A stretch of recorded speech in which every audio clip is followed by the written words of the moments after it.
အချိန်အားဖြင့်မြတ်စွာဘုရားဒါသကျုံမြို့တဘောဓာယုံကျောင်းတိုက်မှာတရင်သုံးတော်မူနေတဲ့အချိန်တဘောဓာယုံကျောင်းတိုက်ဆိုတာကတဘောဓာမြင့်ရဲ့အနီးနားမှာတည်ထားတဲ့ကျောင်းတိုက်ပါအဲ့ဒီတဘောဓာမြင့်ရဲ့ထူးခြားချက်တစ်ခုကတဘောဓာမြင့်ရေတွေဟာပူပြီးတော့နေတယ်။ဘာကြောင့်တဘောဓာမြင့်ရေတွေပူနေရတယ်လဲဆိုရင်ဒါသကျုံမြို့ကိုဝင်ရထားတဲ့တောင်ကြီး၅လုံးတွေကတစ်ခုအပါဝင်ဖြစ်တဲ့ဝေဘာရတောင်ရဲ့အောက်မှာနဂါးကြီးရှိတယ်။အဲ့ဒီနဂါးကြီးကနဂါးတွေမြူထူပြောပါကစားကြတဲ့ရေအိုင်ကြီးကနေအဲ့ဒီတဘောဓာနဲ့စတင်ပြီးတော့စီးဆင်းလာတယ်။လမ်းကြီးမှာလောဟကုံဒီငရဲကြီးနှစ်ခုရဲ့ကြားကနေဖြတ်သန်းပြီးတော့စီးဆင်းလာတယ်။လောဟကုံဒီငရဲဆိုတာကအလျံကြောင်ကြောင်တောက်လောင်နေတဲ့တန်ပူအိုးကြီးတွေတဲကတိုက်တိုက်ထူးနေတဲ့တန်ရီပူကြီးတန်ရီပူတွေထဲမှာငရဲသူငရဲသားများမြုပ်လိုက်ပေါ်လိုက်မြုပ်လိုက်ပေါ်လိုက်နဲ့ဆင်းရဲဒုက္ခခံစားကြရတဲ့ငရဲကြီးပါ။အိုးရဲ့အဝါကနေမြုပ်သွားလိုက်တာအောက်အိုးရဲ့ကျမ်းမြင့်ကိုရောက်ဖို့အတွက်နှစ်ပေါင်း3000ကြာတယ်။အိုးရဲ့အောက်ခြေကနေအိုးအဝပြန်ရောက်ဖို့အပေါ်တက်လာတာနှစ်ပေါင်း3000ကြာတယ်။အဲ့ဒီလိုအဖြစ်လောဟကုံကြီးငရဲကြီးနှစ်ခုရဲ့ကြားကနေဖြတ်တန်းစီးဆင်းလာတဲ့အတွက်ကြောင့်တဘောဓာမြင့်ရေတွေဟာပူနေရခြင်းဖြစ်တယ်။အဲ့ဒီတဘောဓာမြင့်ရဲ့ဤနားမှာတည်ထားတဲ့တဘောဓာယုံကျောင်းလိုက်မှာမြတ်စွာဘုရားတရင်သုံးတော်မူနေတဲ့အချိန်တဘောဓာယုံကျောင်းလိုက်ကအရှင်သမိတ်တိလို့ခေါ်တဲ့ယဟန်တော်လေးတစ်ပါးတခုသောမနက်မှာအဲ့ရကစောစောထပြီးတော့ဈဉ္ဉံကမ္မထံရှိမှပွားများပြီးတော့နေတယ်အတောင်60လောက်ရှိတဲ့ဈဉ္ဉံလမ်းမှာခောက်တုံခောက်ပြန်ဈဉ္ဉံလျှောက်ပြီးတော့မနေ့အာယုတက်တဲ့အချိန်လောက်မှာတဘောဓာမြင့်တဲ့ဆင်းပြီးတော့ရေချိုးတယ်ရေချိုးပြီးတော့ကုန်းကိုပြန်တက်လာတဲ့အခါမှာသဲပိုင်ကိုပဲဝတ်ပြီးတော့ဧကတိကိုတော့မဝတ်သေးပဲလက်တစ်ဖက်ကနေကင်ပြီးတော့ထားအပေါ်ပိုင်းခန္ဓာကိုယ်မှာစိုးနေတဲ့ရေတွေ၆တွေ့သွားအောင်ရေအတောက်ခံတဲ့သဘောမျိုးနဲ့ခန္ဓာကိုယ်အစိုးရနဲ့သင်္ကန်းဝတ်လိုက်မယ်အဝတ်ဝတ်လိုက်မယ်ဆိုရင်အဲ့ဒီသင်္ကန်းအဲ့ဒီအဝတ်ဟာအနံ့အသက်လည်းမကောင်းဘူးညစ်လည်းညစ်နွမ်းလွယ်တယ်ဒါကြောင့်ခန္ဓာကိုယ်တစ်ပိုင်းမှာစိုးနေတဲ့ရေတွေ၆တွေ့သွားအောင်အချောက်ခံတဲ့အနေနဲ့ဧကတိကိုမဝတ်သေးပဲနဲ့လက်တစ်ဖက်ကကန်ပြီးတော့မတ်တက်ရက်နေတယ်အဲ့ဒီလိုရက်နေတာကိုနတ်သမီးတယောက်ကမြင်တော့အရှင်သမိတ်ရဲ့အပေါ်မှာချစ်ခင်နှစ်သက်တက်မှတ်တဲ့စိတ်တွေဖြစ်အရှင်သမိတ်ဒီဆိုတာကလည်းခန္ဓာကိုယ်ကျိုးစားကျမ်းနာပြီးတော့ရုပ်ဆင်းဥပဒေအမတန်ချုံမောတင့်တယ်တဲ့ရဟန်းတော်ဖြစ်တယ်။ပင်ကိုယ်ကချုံမောတင့်တယ်ရတဲ့အထဲမှာတရားရှိမှပွားများပြီးကစားလည်းဖြစ်တော့တရားရဲ့အရှိန်အဝါနဲ့ရုပ်အစင်းကအထူးကြည်လင်တောက်ပနေတယ်။ဒီထုတ်ပြီးကစားလည်းဖြစ်တော့ခန္ဓာကိုယ်တန့်စင်ပြီးတော့ကြည်ကြည်လင်လင်ဖြစ်ခန္ဓာကိုယ်တစ်ပိုင်းကလည်းပဲဧကတိမကတ်တော့ဗလာရှင်းထားတဲ့အတွက်ကြောင့်ယောက်ျားတစ်ယောက်ရဲ့ပင်ကိုယ်အလှတိဟာထင်းနေရှားရှားပေါ်လွင်နေတဲ့အတွက်နတ်သမီးက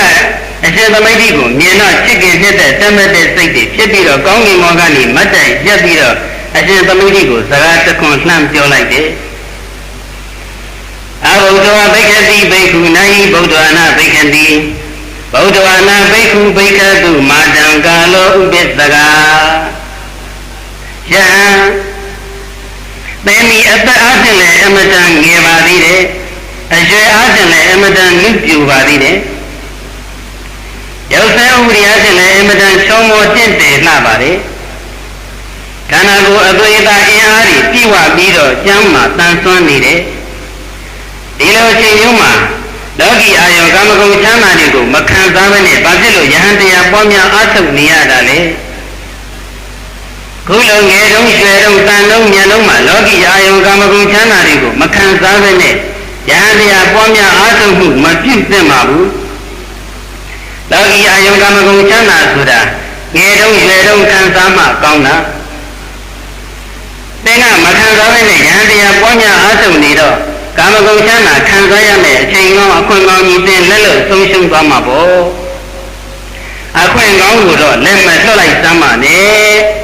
ယ ငယ်တုန်းရွယ်တုန်းမှာလောကီအာယုံကာမဂုဏ်ချမ်းသာတွေကိုအာရပါရပြည့်ပြည့်ဝဝခံစားပြီးတော့မှ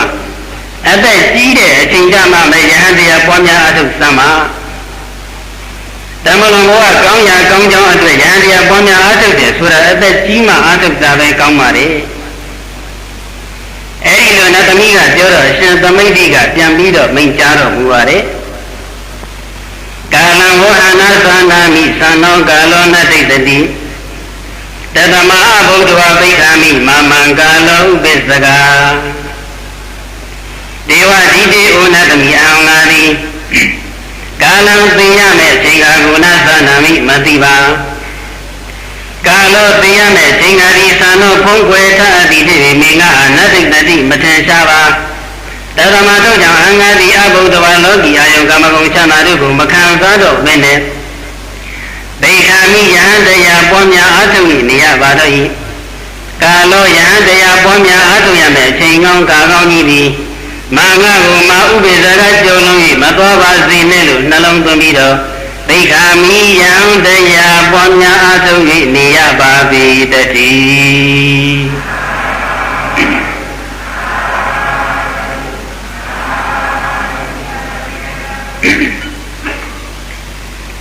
နတ်သမီးတေကငါ့ကိုအသက်အားဖြင့်ငယ်သေးလို့အရွယ်အားဖြင့်မြင့်ပြိုသေးလို့ယဟန်တရားပွားများအားထုတ်မှုမပြုပါနဲ့အောင်အာယုံကာမဂုဏ်ချမ်းသာတွေကိုပဲခံစားပါအောင်လို့သင်ကပြောတယ်အသက်ကြီးမှပဲယဟန်တရားကိုပွားများအားထုတ်ပါလို့သင်ကပြောတယ်ဒါပေမဲ့ငါကတော့သိရမယ့်အချိန်ကိုကြိုတင်ပြီးတော့မသိပါဘူးအသက်ကြီးမှပဲသိရမယ်အသက်ငယ်တုန်းတော့မသိသေးဘူးလို့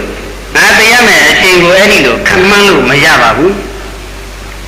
အသက်ကြီးမှပဲတရားအားထုတ်တော့မယ်အသက်ငယ်တုန်းတော့ကာမဂုဏ်အာယုံခံစားအောင်မယ်လို့ဒီမှန်းထားပေမဲ့အသက်ကြီးတဲ့အချိန်ငါကအသက်မရှင်ရဘဲနဲ့အသက်ငယ်တုန်းများသိသွားခဲ့ရင်ယဟန်တရားပွားများအားထုတ်ရမယ်အချိန်ကောင်းအခွင့်ကောင်းကြီးငါလက်လို့ဆုံးရှုံးသွားမှာပေါ့အချိန်ကောင်းအခွင့်ကောင်းကြီးတော့ငါလက်လို့အဆုံးရှုံးမခံနိုင်ဘူးအဆုံးရှုံးမခံဘူးဆိုတဲ့စိတ်နဲ့ငါသည်ယဟန်တရားပွားများအားထုတ်မှုပြုနေရခြင်းဖြစ်ပါတယ်လောကီအာယုကာမဂုဏ်ချမ်းသာတွေကိုမခံစားတော့ဘဲနဲ့ယဟန်တရားပွားများအားထုတ်နေရခြင်းဖြစ်ပါတယ်နတ်သမီးအရှင်သမိတ်ရဲ့ဖြေကြားချက်ကိုကောက်ချက်ချကြည့်လိုက်မယ်ဆိုရင်အရှင်သမိတ်ဟာတေခြင်းတရားကိုအမြဲတမ်းဆင်ခြင်နေတယ်တေခြင်းတရားကိုအမြဲတမ်းတတိယနေတယ်အချိန်မရွေးသိသွားနိုင်တယ်ဆိုတဲ့အသည့်အရှင်သမိတ်ရဲ့နှလုံးသားထဲမှာဆွေးဆွေးမြဲမြဲရှိတယ်ဆိုတာကိုကောက်ချက်ချလို့ရတယ်နောက်တစ်ခုကောက်ချက်ချနိုင်တာကတေခြင်းတရားကိုဆင်ခြင်ပွားများမှုဟာယဟန်တရားပွားများအားထုတ်မှုကိုအင်အားကြီးမားစွာနဲ့အထောက်အကူပြုတယ်ဆိုတဲ့အချက်ပါပဲယဟန်တရားပွားများအားထုတ်တယ်ဆိုတာတော့အဓိကအားဖြင့်ဝိပဿနာလို့အားထုတ်ခြင်းပါပဲသီလသမာဓိကိုအခြေခံပြီးတော့ဝိပဿနာလို့အားထုတ်တာကိုပဲယဟန်တရားပွားများအားထုတ်တယ်လို့ခေါ်ပါတယ်ဒီတော့တေခြင်းတရားကိုသင်ရင်အောင်မြင်မှုဟာဝိပဿနာလို့အားထုတ်မှုကိုအင်အားကြီးမားစွာနဲ့အထောက်အကူပြုတယ်တေခြင်းတရားကိုမသင်ခြင်းမိတဲ့ပုဂ္ဂိုလ်များကတော့အကာအလုပ်တွေနဲ့ပဲအချိန်ကုန်နေတတ်တယ်။အနဲ့သာရရှိတဲ့ကိစ္စတွေကိုမင်းလျော့ပြီးတော့နေတတ်ကြ။လောကီအာယုကာမဂုဏ်ချမ်းသာတွေကိုခံစားတယ်။မကောင်းမှုဒုစရိုက်တွေကိုပြုတယ်ဆိုတာကတော့အကာအလုပ်တွေလုပ်နေတယ်ဆိုတာသင်ရှားပြီးသားပါ။အဲ့ဒီအကာတွေမလုပ်ပါဘူးကုသိုလ်ကိစ္စတွေပဲလုပ်နေတယ်လို့ဆိုပြန်တော့လည်းပဲကုသိုလ်အမြည်ခံစားတဲ့အဘောယံဂုံမကာသနာသင်္ဘောကြောကြမှုလက်လာပါအသက်ရှိတဲ့အကျိုးတွေတက်ပဲအချိန်ကုန်နေတော့အဲ့ဒီအလုပ်တွေလုပ်နေတာလည်းပဲ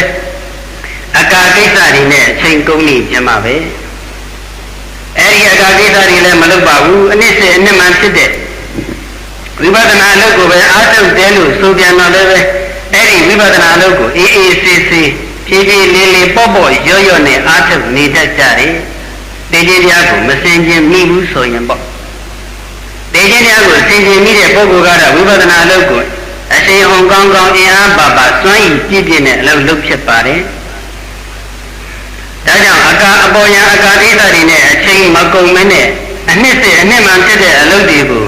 ဦးစားပေးပြီးလုပ်နိုင်မှုအတွက်တေခြင်းတရားကိုအမြဲမပြတ်ဆင်ခြင်ကြရမယ်။တနေ့ကျရင်သိရမှာပဲဆိုတဲ့အသည့် အချိန်မရွေးသိသွားနိုင်တယ်ဆိုတဲ့အသိနှလုံးသားထဲမှာဆွဲဆွဲမြဲမြဲရှိနေအောင်ကြိုးစားကြရမယ်တနေ့ကျရင်သိရမှာပဲဆိုတဲ့အသိကတော့သိခြင်းတရားကိုအဝေးမှာထားပြီးဆင်ခြင်တဲ့သဘောသက်ရောက်ပါတယ်ဒါပေမဲ့လည်းအဲ့ဒီဆင်ခြင်မှုကလိုအပ်တဲ့ဆင်ခြင်မှုပါပဲတနေ့ကျရင်သိရမှာပဲလို့ဆင်ခြင်ထားတဲ့ပုဂ္ဂိုလ်ဟာလောကရန်တရားတွေနဲ့ကြုံတွေ့လာတဲ့အခါမှာခံနိုင်ရရှိပါလူရဲလို့ဖြစ်လာရင်တော့လောကရန်ဆိုတာတဘာဘာသုံးဖို့တဘာတဲ့များစွာကြုံတွေ့နေရတာအကြီးပါပဲလာဘောအလာဘောတခါတည်းမှာပစ္စည်းဥစ္စာတွေပြည့်စုံတခါတည်းမှာပစ္စည်းဥစ္စာကျွတ်တဲ့ရသောအရသောတခါတည်းမှာချမ်းရနေပေါ်များတခါတည်းမှာချမ်းရနေကင်းမဲ့နေတာပတ္တနာတခါတည်းမှာကဲ့ရဲ့ခံရတခါတည်းမှာချီးမွမ်းခံရဒုက္ခဒုက္ခတခါတည်းမှာကိုယ်စိတ်နှစ်ပါးချမ်းသာတခါတည်းမှာကိုယ်စိတ်နှစ်ပါးဆင်းရဲအဲ့ဒီတော့နဲ့လောကရန်7ပါးတဘာဘာသုံးဖို့တဘာတဲ့များတဲ့လောကရန်တွင်နဲ့လူသားတွေဟာချိန်တိုင်းတွေ့ကြုံနေကြရတာပါပဲအဲ့ဒီလိုလောကရန်နဲ့တွေ့ကြုံလာတဲ့အခါမှာတဏှိကြရင်သိရမှာပဲလို့ဆင်ခြင်လိုက်မယ်ဆိုရင်ကြုံလာတဲ့လောကရန်ကိုခံနိုင်ရှိသွားပါတယ်ကြုံလာကမှကောက်ကငင်ကဆင်ခြင်မယ်ဆိုရင်တော့သိစိတ်မချရဘူးလောကရန်နဲ့မကြုံတွေ့သေးခင်ဆိုတာကတော့အမှန်ကတော့လောကရန်ဆိုတာကတော့အချိန်တိုင်းကြုံတွေ့နေတာကြီးပါပဲသို့တော်လည်းပဲတိတိသာသာဆိုးတဲ့လောကရန်တိတိသာသာကောင်းတဲ့လောကရန်ကိုမှလူအများကလောကရန်လို့သတ်မှတ်ကြတော့အဲ့ဒီလိုသိတာထင်ရှားတဲ့လောကရန်နဲ့မကြုံတွေ့ခင်ကတည်းကတနေ့ကျရင်သိရမှာပဲလို့ထက်ကဆင်ញင်ထားနိုင်မယ်အင်အားပါအောင်ဆင်ញင်ထားနိုင်မယ်ဆိုရင်တကယ်တမ်းသိတာထင်ရှားတဲ့လောကရန်ကြုံလာတဲ့အခါမှာတနေ့ကျရင်သိရမှာပဲလို့ဆင်ញင်လိုက်ရုံနဲ့လောကရန်ကိုအလိုအလျောက်ခံနိုင်ရရှိတော်ပါတယ်သိခြင်းတရားကိုဆင်ခြင်မှုရဲ့အစွမ်းတတိဟာအမတန်အံ့ဩစရာကောင်းတနေ့ကျရင်တရားမှာပဲလို့ဆင်ခြင်မှုဟာဘဝမှာလူရင်ဆန္ဒတွေမများမှုအတွက်ကိုလည်းပဲထောက်ကူပြုတယ်လူသားတွေဟာအများအပြားဘဝမှာလူရင်ဆန္ဒတွေသိပြီးတော့များနေတတ်ကြဟိုကလည်းဖြစ်ခြင်းတရားလည်းဖြစ်ခြင်းဟိုကလည်းလှုပ်ခြင်းတရားလည်းလှုပ်ခြင်းဟောလည်းရယူခြင်းတရားလည်းရယူခြင်းလူဝင်ဆန္ဒတွေများနေတတ်ကြတချို့များကြတော့ကိုယ်ကိုယ်တိုင်ကလူဝင်ဆန္ဒများယူမကဘူးကိုယ်နဲ့ပတ်သက်တဲ့ပုဂ္ဂိုလ်တွေအတွက်ပါလူဝင်ဆန္ဒများနေတတ်ကြတယ်ကိုယ်နဲ့ပတ်သက်တဲ့ပုဂ္ဂိုလ်တွေကိုဟောလည်းဖြစ်စေခြင်းတရားလည်းဖြစ်စေခြင်းဟောလည်းလှုပ်စေခြင်းတရားလည်းလှုပ်စေခြင်းဟောဂုံလေးလည်းယူစေခြင်းဒီဂုံလေးလည်းယူစေခြင်းစသည်အားဖြင့်လူဝင်ဆန္ဒတွေများနေတတ်ကြတယ်အဲ့ဒီလူရင်ဆန္ဒကဘဝအေးချမ်းမှုကိုဖြစ်စေတဲ့လူရင်ဆန္ဒဆိုရင်တော့တော်ပါပြီရေဘဝအေးချမ်းမှုကိုပျက်စီးစေတဲ့လူရင်ဆန္ဒဆိုရင်တော့ဥပမာဂုံမကသနာတို့ထင်ပေါ်ကြော်ကြားမှုတို့အဲ့ဒီလူရင်ဆန္ဒမျိုးဆိုရင်တော့အဲ့ဒီလူရင်ဆန္ဒကိုအကောင်အထည်ပေါ်နေတဲ့အချိန်မှလည်းပဲလောဘစိတ်လောဘအပူနဲ့ပင်ပန်းဆင်းရဲရပါတယ်အကောင်အထည်ပေါ်လာလို့မိလူကျင်တဲ့ဂုံမကသနာထင်ပေါ်ကြော်ကြားမှုရကြံတော့လေတောကစိတ်တောကအပူနဲ့ပင်ပန်းဆင်းရဲရပါတယ်ဂုံကြီးလေအပူကြီးလေတန်ပေါ်ကြော်ကြားလေပင်ပန်းဆင်းရဲနေပါပဲတနေ့ကျရင်သိရမှာပဲလို့ဆင်ញင်ထားနိုင်တဲ့ပုဂ္ဂိုလ်တနေ့ကျရင်သိရမှာပဲဆိုတဲ့ခံစားချက်ထင်ထင်ရှားရှားဖြစ်နေတဲ့ပုဂ္ဂိုလ်ကတော့မိမိတို့လည်းပဲလူရင်ဆန္ဒမများတော့တဲ့အတွက်ကြောင့်စိတ်အေးချမ်းပါတယ်မိမိနဲ့ပတ်သက်တဲ့ပုဂ္ဂိုလ်တွေအတွက်လည်းလူရင်ဆန္ဒမများတော့တဲ့အတွက်ကြောင့်မိမိနဲ့ပတ်သက်တဲ့ပုဂ္ဂိုလ်ကမိမိရဲ့လူရင်ဆန္ဒကိုဖြည့်မပေးတဲ့အခါမှာစိတ်ပင်ပန်းဆင်းရဲခြင်းမဖြစ်တော့တဲ့အတွက်ကြောင့်စိတ်အေးချမ်းရပါတယ်တို့တောင်းရတဲ့ဘဝလေးမှာစိတ်အေးချမ်းစွာနေသွားရဖို့ကအဓိကပါပဲနောက်တစ်ခုကအချိန်မရေသိသွားနိုင်တယ်ဆိုတဲ့ဆင်ခြင်မှုတနည်းအားဖြင့်ခဏနေသိရင်သိသွားနိုင်တယ်ဆိုတဲ့ဆင်ခြင်မှုဒီဆင်ခြင်မှုကတော့အရေးအကြီးဆုံးပါပဲအချိန်မရေသိသွားနိုင်တယ်လို့အချိန်မရေသိသွားနိုင်တယ်လို့ဆင်ခြင်ထားနိုင်တဲ့ပုဂ္ဂိုလ်ဟာမိမိရဲ့နှလုံးသားမှာစိတ်ဆိုးစိတ်ရုပ်စိတ်ပုတ်တွေကိုလက်ခံမှာမဟုတ်တော့ပါဘူးစိတ်ကောင်းစိတ်ညက်စိတ်တန်ကလေးတွေကိုပဲလက်ခံထားမှာမွေးမြူထားမှာဖြစ်ပါတယ်အချိန်မရေသိသွားနိုင်တယ်ဆိုတဲ့အသိရှိနေတဲ့ပုဂ္ဂိုလ်ဟာမိမိရဲ့တဏ္ဍာမှာဝိပဿနာစိတ်ကလေးအဆက်မပြတ်ဖြစ်နေအောင်လည်းပဲကြိုးစားအားထုတ်ဖြစ်ပါတယ်ဝိပဿနာစိတ်ကလေးတစ်စိတ်တည်းအဆက်မပြတ်ဖြစ်နေဖို့ကတော့အရေးအကြီးဆုံးပါပဲမိမိတို့မျက်မှောက်ပြုခြင်းနဲ့နိဗ္ဗာန်ဆိုတာကမဲ့စိတ်ဖြစ်မှမျက်မှောက်ပြုနိုင်တာ မဲစိတ်ဆိုတာကလည်းနေရင်ထိုင်ရင်လည်းအလိုလျောက်ဖြစ်လာတာမဟုတ်ဘူးမဲစိတ်ရဲ့ရှေ့မှာဝိပဿနာစိတ်ရှိရတယ်ရှိတယ်လို့ဆိုတဲ့နေရာမှာလည်းပဲတမန်ကရှံကလေးရှိရမှာမဟုတ်ဘူးအင်အားရှိတဲ့ဝိပဿနာစိတ်ရှင်းကျက်တဲ့ဝိပဿနာစိတ်ရှိနေရမယ်အင်အားရှိတဲ့ဝိပဿနာစိတ်ရှင်းကျက်တဲ့ဝိပဿနာစိတ်ဖြစ်ဖို့ဆိုတာကလည်းပေါ့ပေါ့ရော့ရော့လေးအားထုတ်ယုံနေတော့မဖြစ်နိုင်ဘူးဝိပဿနာစိတ်တဲ့စိတ်တဲ့အစမပြတ်ဖြစ်နေမှသာအားရှိတဲ့ဝိပဿနာစိတ်ရင်းကျက်တဲ့ဝိပဿနာစိတ်ဖြစ်နိုင်တယ်ဝိပဿနာစိတ်တဲ့စိတ်တဲ့အစမပြတ်ဖြစ်ဖို့ဆိုတာကလည်းထိုင်တဲ့အချိန်မှာမှတ်ယုံဉာဏ်အချိန်မှာမှတ်ယုံလေးနဲ့ဝိပဿနာစိတ်တဲ့စိတ်တဲ့အမြဲတမ်းမဖြစ်နိုင်ဘူးအထူးထူးဒီဝေကိစ္စလေးတွေဆောင်ရွက်နေတဲ့အချိန်မှာလည်းပဲအထူးထူးလေးစိတ်အမှတ်ကလေးတွေကိုအထူးတန်ဖိုးထားပြီးတော့လေးလေးစားစားရှုမှတ်မှသာလျှင်ဒီနည်းရဲ့တဏ္ဍာမဝိပဿနာစိတ်တစ်စိတ်တည်းအဆက်မပြတ်ဖြစ်နေမယ်အဲဒီဝိပဿနာစိတ်တစ်စိတ်တည်းအဆက်မပြတ်ထက်ကဖြစ်ပါများတော့မှဝိပဿနာစိတ်ကအားရှိလာရင့်ကျက်လာပြီးတော့အားရှိသောရင့်ကျက်သောဝိပဿနာစိတ်ရဲ့အခြားမဲ့မှာမဲ့စိတ်ဖြစ်ပြီးတော့ဒီနေ့လိုလိုလားတောင့်တတဲ့နိဗ္ဗာန်ကိုမျက်မှောက်ပြုနိုင်ကြမှာဖြစ်တယ်ဒီတော့ဝိပဿနာလိုအားထုတ်နေကြတဲ့ပုဂ္ဂိုလ်များရဲ့အကြီးဆုံးတာဝန်ဟာမိမိရဲ့တဏ္ဍာမဝိပဿနာစိတ်ကလေးအဆက်မပြတ်ဖြစ်နေအောင်ကြိုးစားအားထုတ်ဖို့ပါပဲအချိန်မရွေးသိသွားနိုင်တယ်ဆိုတဲ့အသိရှိနေတဲ့ပုဂ္ဂိုလ်ဟာအချိန်တိုင်းဝိပဿနာစိတ်ကလေးဖြစ်အောင်ကြိုးစားအားထုတ်ဖြစ်ပါတယ်ဒါကြောင့်လောကဓာတ်ခန္ဓာကြီးရှိဖို့နဲ့ဘဝမှာလူရည်ဆန္ဒတွေမများဖို့အတွက်တနေ့ကျရင်သိရမှာပဲလို့သိသေးတရားနဲ့ပတ်သက်ပြီးတော့ဆင်ခြင်ကြရပါမယ်စိတ်ကောင်းနှလုံးကောင်းရှိဖို့နဲ့ဝိပဿနာစိတ်ကလေးအဆက်မပြတ်ဖြစ်ဖို့အတွက်အချိန်မရွေးသိသွားနိုင်တယ်သို့မဟုတ်ခဏနေသိရင်သိသွားနိုင်တယ်လို့သိသေးတရားနဲ့ပတ်သက်ပြီးတော့ဆင်ခြင်ကြရပါမယ်ဒါကြောင့်မရဏတတေယအနုယုတောဘိက္ခုတတထံအပ္ပမတောဟောတိဘေကဝေသိတ္တ၄ပါးจิตသားจิตသမီးတို့မရဏတတေယဒီတရားကိုဆင်ញင်အောင်မြင်ခြင်းခေါ်တဲ့မရဏတတိတရားကိုအနုယုတောဗမ္မာအာထုသောဘိက္ခုယဟန်ဒီဝါပုဂ္ဂိုလ်သည်တတထံအမြဲမပြတ်အပ္ပမတောအပ္ပမရာတရားနှင့်ပြည့်စုံသည်အပ္ပမတောအနှစ်စေအနှစ်မှန်ဖြစ်တဲ့ကုသိုလ်အလုပ်ဝိပဿနာအလုပ်တို့၌မမိတ်မလျော်ခြင်းခေါ်တဲ့တတိတရားနှင့်ပြည့်စုံသည်ဟောဒီစင်စစ်မသွေဖြစ်ပါပေတည်း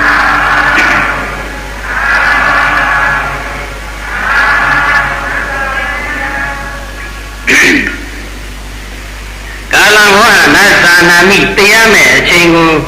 မသိနိုင်ဘူးဆိုတဲ့စကားရပ်မှာတရားကိုမသိနိုင်ဘူးဆိုတာအတိတရားမဲ့အချိန်ကိုမသိနိုင်ဘူးဆိုတာအတိအကျမသိနိုင်တာကိုပြောတာပါ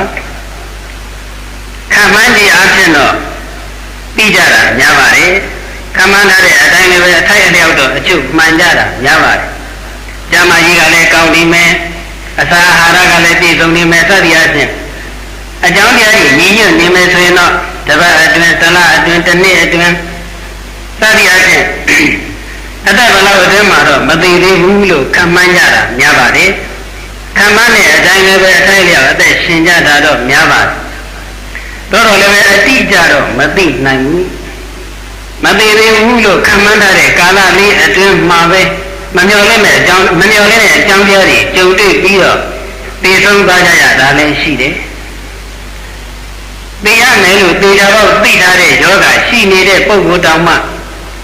တလားတော့ခံအောင်မယ်တစ်နှစ်တော့ခံအောင်မယ်တလားအတွင်းတစ်နှစ်တော့မသိသေးဘူးလို့သတ်မှတ်ထားတဲ့ပုဂ္ဂိုလ်တောင်မှသိမယ်လို့မထင်တဲ့ကာလလေးအတွင်းမှာရုပ်တရက်သိဆုံးသွားတာလည်းရှိတတ်တယ်တခြားကားတိုက်တာတို့ကားမောက်တာတို့သင်္ဘောမြုပ်တာတို့လေရင်ကျက်ကြတာတို့မီးလောင်တာတို့စသဖြင့်အကြောင်းအရာတွေနဲ့ကြုံတွေ့သွားတဲ့အခါမှာလည်းရုပ်တရက်သိဆုံးသွားရတာပဲအဲ့ဒီလိုသိဆုံးသွားတဲ့ပုဂ္ဂိုလ်တွေဟာကိုယ့်ကိုယ်ကိုသိလိမ့်မယ်လို့ခံမှမထားတဲ့ကာလအတွင်းမှာသိဆုံးသွားကြတဲ့ပုဂ္ဂိုလ်တွေကြီးပါပဲကိုယ်တလုံးလေးကပဲမြို့နယ်တစ်ခုကကြေးရွာတစ်ခုမှာအယောင်းတိုင်းကိုအစပြုပြီးလေတဲလေးတစ်လုံးလေခွင်းထဲကလေတဲလေးတစ်လုံးမီးလောင်သွားခဲ့တယ်လေတဲမှာအိပ်ပျော်နေကြတဲ့9ယောက်မီးရဲပါပြီးတော့မီးလောင်ပြီးတော့သိဆုံးသွားကြအဲ့ဒီမီးလောင်ပြီးတော့သိဆုံးသွားကြတဲ့9ယောက်ဒီကနေ့ညတော့တို့သိရမှာပဲလို့ကြိုပြီးတော့မသိကြပါဘူး သေလိုက်မယ်လို့ကြိုတင်ခံမမထားပဲနဲ့ရုတ်တရက်သေဆုံးသွားကြတာပါမကြခင်လေးကပဲနိုင်ငံတစ်ခုကဘောလုံးပွဲတစ်ခုမှာလက်မအတူရောင်းတဲ့ပုံကိုယ်တွေကြောင့်ဒီဘောလုံးပွဲအတွင်းမှာဆန်းတဲ့လူဦးရေတဲ့စာပေါင်းများစွာပြည့်ရှမ်းသွားတဲ့အတွက်ကြောင့်လူတွေတယောက်နဲ့တယောက်တုံးမိတိုင်းမိတက်မိနေမိကြတဲ့အတွက်ကြောင့်လူပေါင်း80ကျော်သေဆုံးသွားကြတယ်အဲ့ဒီသေဆုံးသွားတဲ့လူတွေဟာလည်းသူတို့ကိုယ်သူတို့သေလိမ့်မယ်လို့ကြိုပြီးတော့မသိကြပါဘူးသေမယ်ဆိုတော့ကြိုပြီးတော့သိရင်သူတို့ဒီဘောလုံးပွဲကိုလာကြမှာမဟုတ်ပါဘူးဘောလုံးပွဲမှာပျော်ရွှင်မယ်ပျော်ပျော်ပါပါအားပေးလိုက်မယ်ကြည့်ရှုလိုက်မယ်ဆိုတဲ့ရည်ရွယ်ချက်နဲ့လာကြတဲ့သူကြီးပါပဲသို့တော်လည်းမမျှော်လင့်တဲ့အကြောင်းပြနဲ့ကြုံတွေ့ပြီးတော့သေဆုံးသွားခဲ့ရပါတယ်မကြခင်ချက်ပိုင်းကပဲရုပ်တစ်မျိုးကယောဂီမာလေးတယောက်အသက်18နှစ်ပဲရှိသေးတဲ့ယောဂီမာလေးတယောက်မြို့မှာတရားစခန်းဖွင့်တော့သူကတရားစခန်းမှာဝင်ပြီးတရားအားထုတ်ခြင်းနဲ့အကြောင်းသူ့ရဲ့ဖခင်ကိုခွင့်တောင်းတယ်သူ့ရဲ့ဖခင်ကသမီးအသက်ကငယ်ပါသေးတယ်အသက်ကြီးမှပဲအားထုတ်ပါသမီးအတွက်တရားအားထုတ်ဖို့အချိန်လေးအများကြီးကြာပါသေးတယ်အားမထုတ်ပါနဲ့ဦးလို့ဖေကတားဒါတော့သမီးကပြန်ပြောတယ်အဖေအသက်ကြီးမှပဲသေလိုက်မယ်အသက်ငယ်တုန်းတော့မသေဘူးလို့ပဲရှိပါမလဲသေခြင်းတရားဟာအသက်ကြီးတဲ့လူစီကိုလည်းသွားတယ်လို့အသက်ငယ်တဲ့လူစီကိုလည်းရောက်လာတာပါပဲအသက်ကြီးတဲ့အထိမနေရဘဲနဲ့အသက်ငယ်တုန်းကသမီးသေသွားခဲ့ရင်တရားအားထုတ်ခွင့်ရမှာမဟုတ်တော့ဘူးဒါကြောင့်တရားအားထုတ်ခွင့်ပြုပါလို့အတန်တန်တောင်းပန်တဲ့အတွက်ကြောင့်ဖခင်ကခွင့်ပြုလိုက်တရားစခန်းပြီးသွားလို့17ရက်ကြာတဲ့အချိန်မှာနေ့လည်းပဲရေထွန်းရင်းနဲ့အဖျားဝင်ပြီးတော့ရုတ်တရက်သေဆုံးသွားတယ်အဲ့ဒီယောဂီမလေးဟာသူ့ကိုယ်သူတရားစခန်းပြီးလို့17ရက်ကြာရင်သေလိမ့်မယ်လို့ကြိုပြီးတော့မသိခဲ့ပါဘူးသူ့ရဲ့ဖခင်ကလည်းသူ့သမီးဟာတရားစခန်းပြီးတဲ့အချိန်မှာသေဆုံးသွားလိမ့်မယ်လို့ကြိုပြီးတော့မသိခဲ့ပါဘူးကျမ်းမာရေးကလည်းကောင်းနေတယ်အသက်ကလည်းငယ်သေးတယ်ဆိုတော့ဒီ19နှစ်ရွယ်သမီးငယ်လေးအတွက်သေခြင်းတရားဆိုတာဘယ်လိုမှမျှော်လင့်မထားတဲ့အရာတစ်ခုပါဒါပေမဲ့လည်းမမျှော်လင့်မဲကြောက်ရောက်လာခဲ့ပါတယ်ဖခင်ရဲ့စကားကိုနားထောင်ပြီးတော့တရားစကားမဝင်နိုင်ဘူးဆိုရင်တော့သူ့ရဲ့ဘဝသူ့ရဲ့တမလွန်ခကြီးဟာအမတန်ဝင်လေးเสียကောင်းလာပါတယ်ဒါကြောင့်အသက်ကြီးမှပဲတရားအားထုတ်မယ်အသက်ငယ်တော့အားမထုတ်သေးဘူးလောကီအာယုကာမဂုဏ်ချမ်းသာတွေနဲ့ပဲကြော်ကြော်ပါပါကြီးနေလိုက်အောင်မယ်ဆိုတဲ့အယူအဆဟာအသက်ကြီးတဲ့မိမိကမနေရဘဲနဲ့အသက်ငယ်တော့အဲ့ဒီပုဂ္ဂိုလ်တွေသေဆုံးသွားကြမယ်ဆိုရင်ကိုယ်ကျိုးနေကြလိမ့်မယ်တကယ်တော့လည်းတရားအလုပ်အားထုတ်တယ်ဆိုတာအသက်ငယ်တုန်းမှပူပြီးတော့အားထုတ်လို့ကောင်းတာပါအသက်ကြီးတော့ပြီဆိုရင်ကိုယ်အားညာအားသိစွမ်းအားတွေကုန်ခန်းသွားပြီဖြစ်တဲ့အတွက်ကြောင့်ထင်မလို့သိရှိတဲ့လောက်တရားအားထုတ်လို့မဖြစ်တော့ပါဘူးသိရှိတဲ့လောက်လို့ဆိုရပေမဲ့လို့လည်းစိတ်လည်းမရှိတော့ပါဘူးတရားထုတ်ခြင်းနဲ့စိတ်တော့ရှိတယ်ဒါပေမဲ့ကိုယ်ခန္ဓာကမလိုက်နိုင်လို့သိအားမထုတ်နိုင်တော့ဘူးလို့စကားရတာပြောတာအဲ့ဒါအလကားပြောတာဒီကြားကောင်းပြောတာတကယ်တော့စိတ်ကိုမရှိတော့တာဒါတော့အသက်ငယ်တုန်းကျေတုန်းမှာတရားအားထုတ်တာဟာကိုယ်အားညာသိစွမ်းအားတွေထက်မြက်နေတဲ့အတွက်ကြောင့်ငယ်တုန်းတရားအားထုတ်တာပို့ပြီးတော့ကောင်းမလဲပို့ပြီးတော့တရားဥပဒေနဲ့ရဖို့အတွက်စိတ်ချရတယ်ဒါကြောင့်ကြုံတိုက်ခဲ့တဲ့ဗုဒ္ဓသာသနာတော်ကြီးနဲ့တွေ့ကြုံနေတဲ့အခိုက်မှာလောကီအာယုကာမဂုဏ်ချမ်းသာတွေကိုကြည့်ပဲနဲ့မော်မော်ဆုပ်ကိုင်းပြီးတော့ထားကြမယ်ဆိုရင်မိမိတို့ဟာအသိဉာဏ်နဲ့ရရောက်သွားလိမ့်မယ်အသက်ကြီးမှပဲအားထုတ်မယ်အသက်ငယ်တော့အားမထုတ်ဘူးလို့ရှိမှန်းထားပြီးမဲ့ငယ်တော့မှရုတ်တရက်သေဆုံးသွားခဲ့ရင်မိမိတို့အားကိုးရဘာမှရှိမှမဟုတ်တော့ဘူးသိရမယ်အချိန်ကတော့ကြိုပြီးတော့ဘယ်လိုနည်းနဲ့မှမသိနိုင်ဘူးအချိန်ကိုလည်းမသိနိုင်တာမဟုတ်ပါဘူးသိခြင်းကျမ်းနဲ့ပတ်သက်ပြီးတော့မသိနိုင်တဲ့အချက်က၅ချက်ရှိပါတယ်ဇီဝိတံဗျာတိကာလောသတေဟနိခေပနံဂတိပင်စေတေဇီဝလောကသမေအာနိမိတ်တာနာနာယရေဇီဝိတဘယ်အသက်မှသိမယ်ဆိုတာလည်းမသိနိုင်ကြဘူးတတ္တဝါတွေဟာဘယ်အသက်ကြီးပဲနေရတယ်ဘယ်အသက်မှာပဲဘယ်အသက်ရောရလို့ရှိရင်အာလုံးသိကြရတယ်လို့သတ်မှတ်ချက်မရှိပါဘူးအမိဝမ်းကောင်းအမိဝမ်းအတွင်းမှာလည်းကလလရည်ကြီးခိုင်မှာပဲဖြစ်ဖြစ် ဒီမြုပ်အရွယ်ဒီမြုပ်ဖြစ်နေတဲ့အချိန်မှလည်းဖြစ်ဖြစ်သတ်ရခြင်းအမိဝမ်းအတွင်းမှာလည်းအချိန်မျိုးမျိုးမှာသိဆုံးသွားနိုင်တာပဲအမိဝမ်းကဆက်လာပြန်တော့လေတဏှာဤနှစ်နိုင်စားတဲ့နိုင်ပိုင်းအတွင်းတရက်နှစ်ရက်စားတဲ့ရက်ပိုင်းအတွင်းတစ်ပတ်နှစ်ပတ်စားတဲ့အချိန်ကာလအတွင်းတနေ့နဲ့နဲ့စားတဲ့နှစ်ပိုင်းအတွင်းစားရခြင်းဘယ်အသက်အရွယ်မှမဆိုသိဆုံးသွားနိုင်တာပဲဒါကြောင့်ဘယ်အသက်အရွယ်မှာသိရမယ်ဆိုတာကိုလည်းကြိုတင်ပြီးတော့မသိနိုင်ဘူးဗျာတိဘယ်အနာယောဂနဲ့သိဆုံးရမယ်ဆိုတာကိုလည်းမသိနိုင်ဘူးတတဝရီဟာဘယ်အနာယောဂနဲ့ပဲသိဆုံးရတယ်ဆိုတဲ့အတိအကျသတ်မှတ်ချက်မရှိဘူးမျက်စိနာနဲ့လည်းသိနိုင်မလို့နာနဲ့ပတ်သက်တဲ့ယောဂနှာခေါင်းနဲ့ပတ်သက်တဲ့ယောဂရှားနဲ့ပတ်သက်တဲ့ယောဂကိုယ်နဲ့ပတ်သက်တဲ့ယောဂစိတ်နဲ့ပတ်သက်တဲ့ယောဂစသည်အဖြစ်ဘယ်ယောဂနဲ့မဆိုသိဆုံးသွားနိုင်တယ်ယောဂတစ်ခုနဲ့မကဘဲနဲ့တစ်ခုတည်းများတဲ့ယောဂတွေနဲ့လည်းသိဆုံးသွားနိုင်တာပဲတရားနဲ့တရားသိဆုံးရမယ့်ယောဂတွေကလည်းမတူကြဘူးဒါကြောင့်မိမိဒီဘယ်အနာယောဂနဲ့သိဆုံးရမယ်မိမိသိလုံးတဲ့အချိန်မှာဘယ်အနာယောဂဖြစ်မယ်ဆိုတာကိုကြိုတင်ပြီးတော့မသိနိုင်ဘူး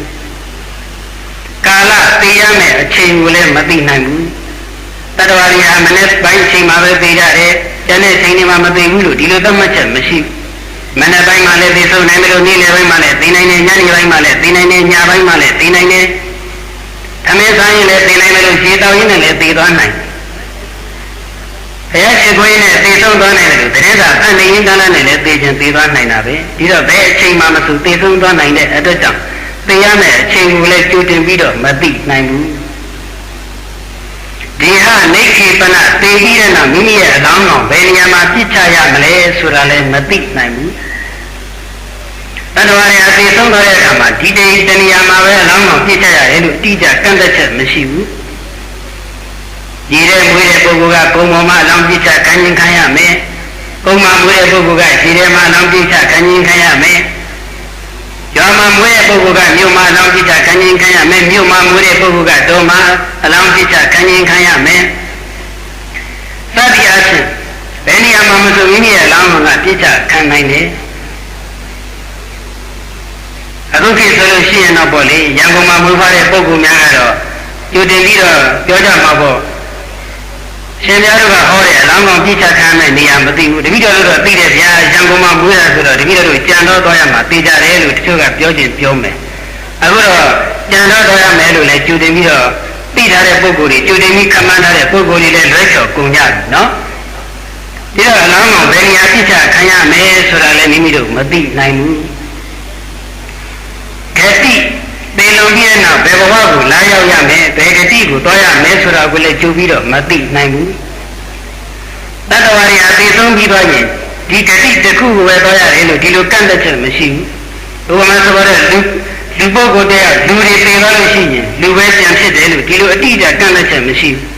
လူသိလို့ရှိရင်လူလည်းပြန်ဖြစ်နိုင်တယ်လို့နတ်လည်းဖြစ်နိုင်တယ်ငရဲလည်းရှားသွားနိုင်တယ်ဒိဋ္ဌာန်လည်းဖြစ်နိုင်တယ်သိက္ခာလည်းဖြစ်နိုင်တယ်ဂတိ၅မျိုးမှာတစ်မျိုးမျိုးဖြစ်နိုင်တယ်နတ်တွေသိရောလို့ရှိရင်နတ်ပဲပြန်ဖြစ်တယ်လို့ဒီလိုကန့်သက်ချက်လည်းမရှိဘူးနတ်တွေဟောတဲ့နတ်တွေသိလုံးပြီးတော့နတ်ပြန်ဖြစ်တဲ့လူလည်းရှိမယ်လူဖြစ်လာတဲ့ပုဂ္ဂိုလ်လည်းရှိမယ်စသည်အားဖြင့်တတဝရီသိဆုံးပြီးတဲ့အခါမှာငရဲတိဋ္ဌာန်တိတ်တာလူနတ်လို့ခေါ်တဲ့ဂတိ၅ပါးမှာတစ်ခုခုလာရောက်ရမှာဖြစ်တဲ့အတွက်ကြောင့်မိမိသိဆုံးတဲ့အခါမှာဘယ်ဂတိကိုလာရောက်ရမယ်ဆိုတာလေကြိုတင်ပြီးတော့မသိနိုင်ကြဘူးမသိခြင်း၅ပါးနဲ့အသက်ရှင်းနေရတဲ့ဒီဘာလောကသမိတ်သက်ရှိလောက၌ဤတိပင်စအသက်အနာဆရာထားနှင့်ဆွရလာကြည့်ဆိုသောဤ၅မျိုးတို့ကိုအာနိမိတ်တာဤကြောင့်နမိတ်အကျိလက္ခဏာတုံတရားမရှိတာကုန်၏ဖြစ်၍နာနာယရေဘလူနိနမမတိအမတိနိုင်ကြလေကုန်တည်း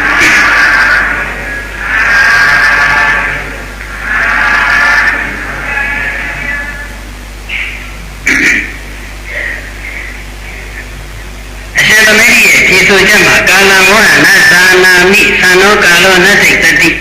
တသမအဘုဒ္ဓဝါဘိက္ခာမိမာမံကာလောဥပ္ပစ္စကငါဒီသိရမယ့်အချိန်ကိုမသိနိုင်တဲ့အတွက်ကြောင့်လောကီအာယုကမဂုဏ်ချမ်းသာတွေကိုမခံစားတော့ဘဲနဲ့ယဟန်တရားပွားများအထုနေရပါတယ်လို့ဆိုထားတော့လူရဲ့သက်ခံပေါ်မှာမူတည်ပြီးတော့ ယူချက်တွေကွဲပြားသွားကြတယ်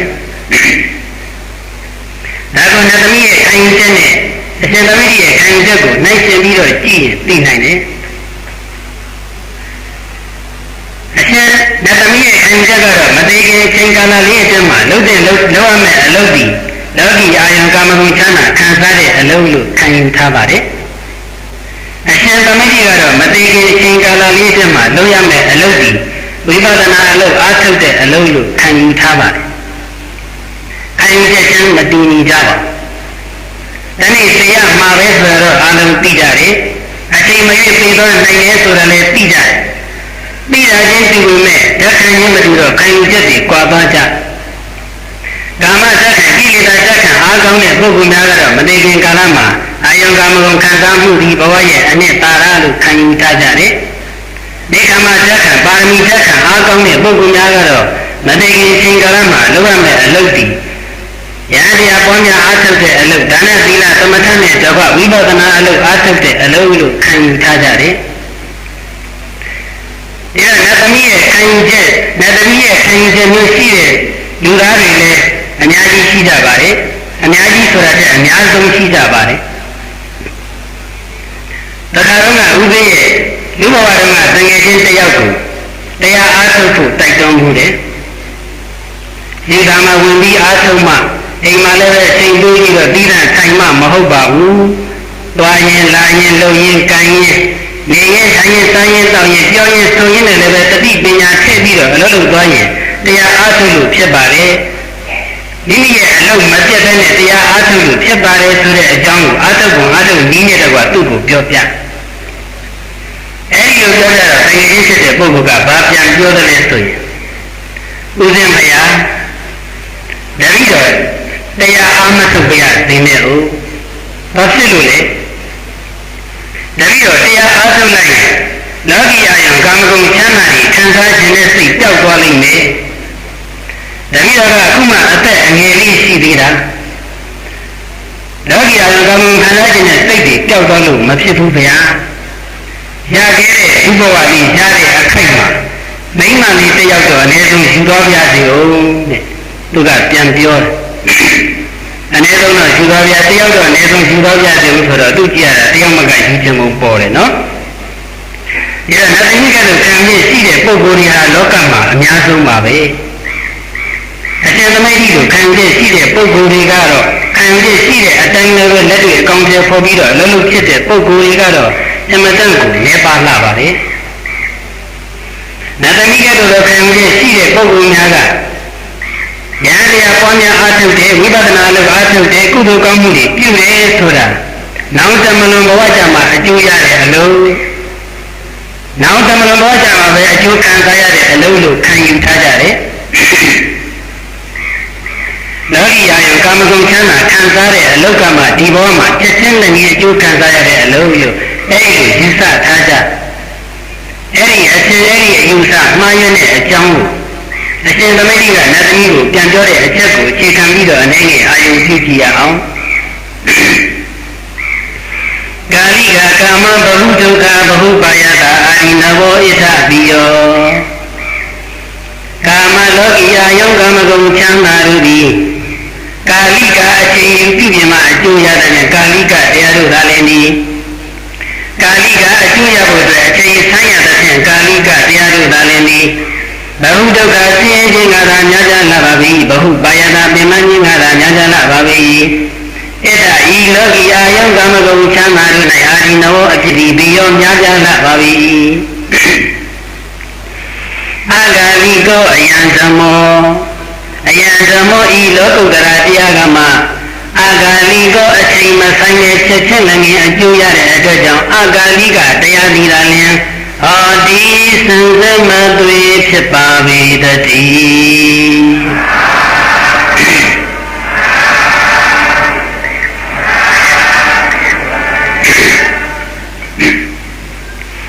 လောကီအာယုကာမဂုဏ်ချမ်းသာပြီဆိုတာကကာလိကတရားတွေလောကုတ္တရာတရားကမှအာကာလိကတရားဂုဏ်တော်6ပါးထဲမှာအာကာလိကောဆိုတဲ့ဂုဏ်တော်လေးတစ်ခုပါတယ်အာ ကာလိကောဆိုတာအချိန်မဆိုင်မနဲ့အကျိုးရတဲ့တရားလို့အဓိပ္ပာယ်ရပါတယ်လောကုတ္တရာတရားတွေဆိုတာကအချိန်မဆိုင်မနဲ့ချက်ချင်းလည်းအကျိုးရတဲ့တရားတွေပါအဓိကအားဖြင့်တော့မတရားပါမက်စိတ်မိမိရဲ့တဏ္ဍာမှာဖြစ်ပြီးဆိုရင်မက်စိတ်ရဲ့အခြားမဲ့မှာဖို့စိတ်ချက်ချင်းဖြစ်ပါတယ်မက်စိတ်နဲ့ဖို့စိတ်ကြားမှာတခြားစိတ်တွေခြားနေတဲ့အချိန်ဆိုင်နေတယ်တခြားစိတ်တွေတစ်ခုနှစ်ခုစသည်ဖြစ်ပြီးတော့အချိန်ခြားနေတယ်ဆိုတာမရှိဘူးမက်စိတ်ဖြစ်တာနဲ့တိုင်းနဲ့ဖို့စိတ်ချက်ချင်းဖြစ်တယ်မက်စိတ်ဒီဖို့စိတ်ဒီဟူသောအကျိုးကိုချက်ချင်းပေးတယ်ဖို့စိတ်ဒီဟူသောအကျိုးကိုရတော့ဘာဖြစ်တယ်လဲလို့ဆိုတော့ဖို့စိတ်ကိုရတော့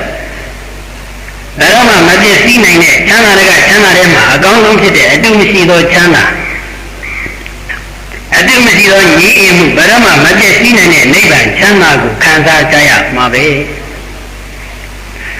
ဒီတော့မေတ္တရားကအချိန်မဆိုင်တဲ့အကျိုးရတဲ့အာကာလိကတရားလို့ဆိုပေမဲ့